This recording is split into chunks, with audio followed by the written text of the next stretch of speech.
I'm here. Just call my name. Alright, this is Lev from O.R.k and you're watching Loud TV.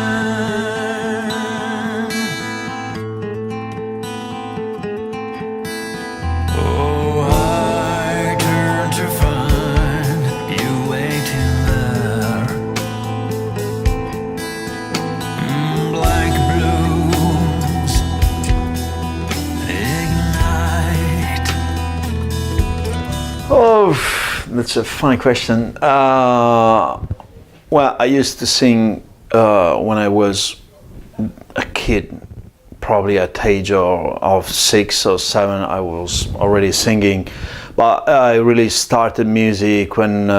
So I started my first bands when I was probably 16 or 17, and I was lucky enough that at age 20 that I started to do music for a living, so I was lucky enough.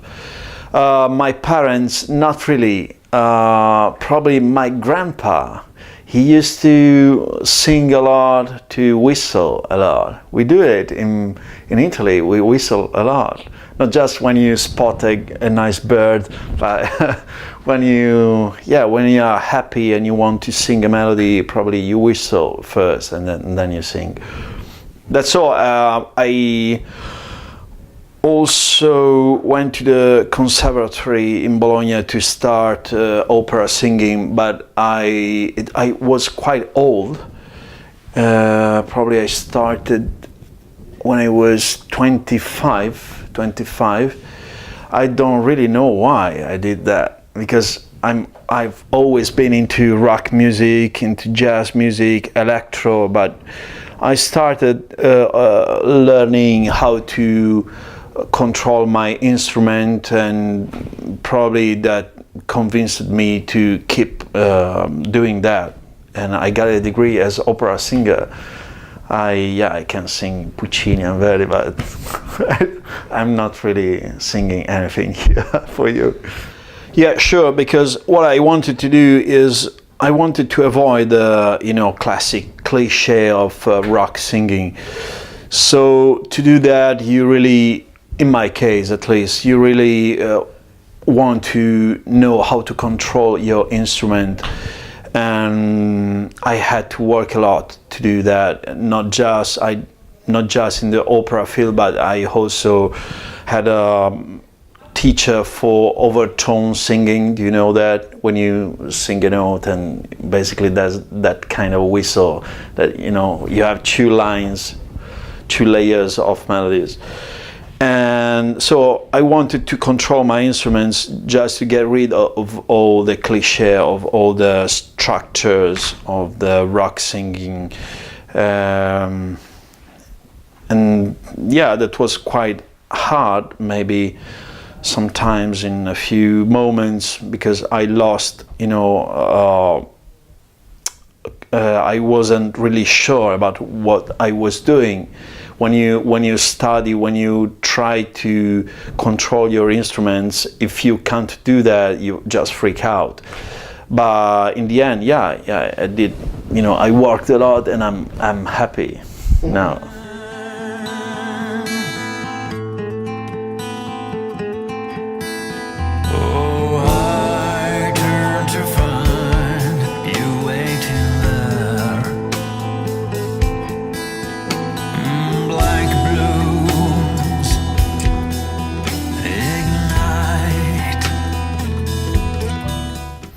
It goes without saying, it's difficult to be in the same room, because Pat is from Texas, Colin's from London. I live part of the year in Bologna, but I'm often in London for business, for music. And so it's not that easy to be in the same room together. But we started this band 4 years ago, and we toured 3 times Europe. We did shows in South America, and that helps a lot to develop not just a sound, but a spirit, like a family. When we you travel a lot with the same people, and everything seems to go in the right direction, you start to feel like you are traveling with a family, not just with your bandmates and business partners. So that helps a lot to build an organic a sound like a band and not just side projects. So this is definitely a band. After we've recorded 3 records in 4 years, and we can definitely call this a band. That's the way we live it in the end. So yeah.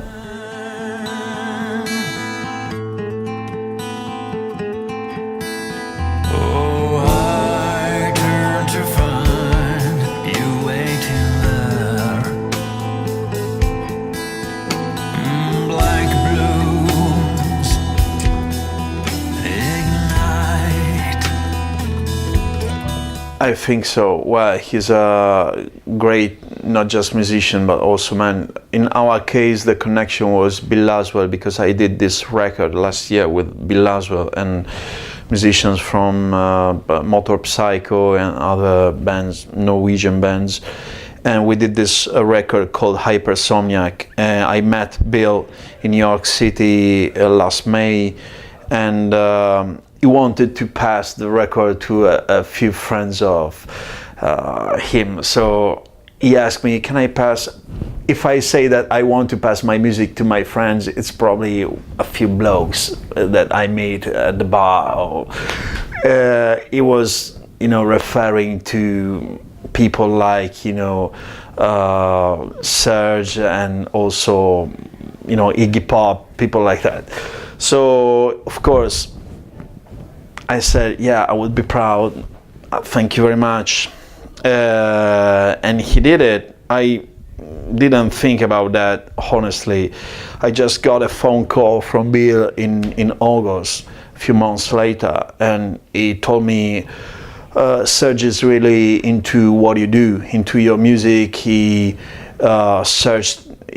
Googled your name and investigate a bit, wanted to is really into your vocals, into your soundtracks, so he want to meet you, blah blah. So that was the connection, and from there on it was just easy.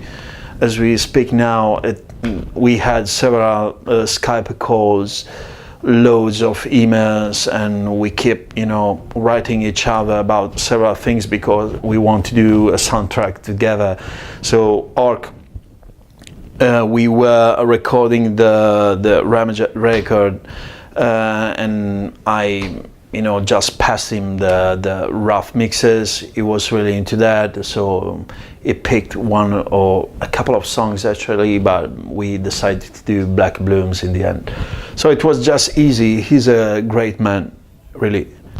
So humble and a great person.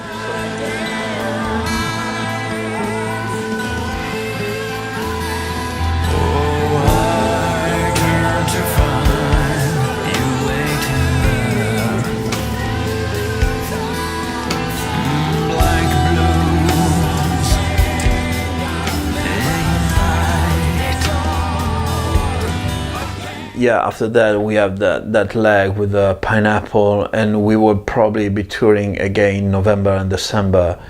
We had the chance to do North America and Canada, but we would like probably to tour a bit more in Europe and build a proper tour in 2020. In North America, Canada, probably Mexico, but it's part of our future plans. We are still discussing that.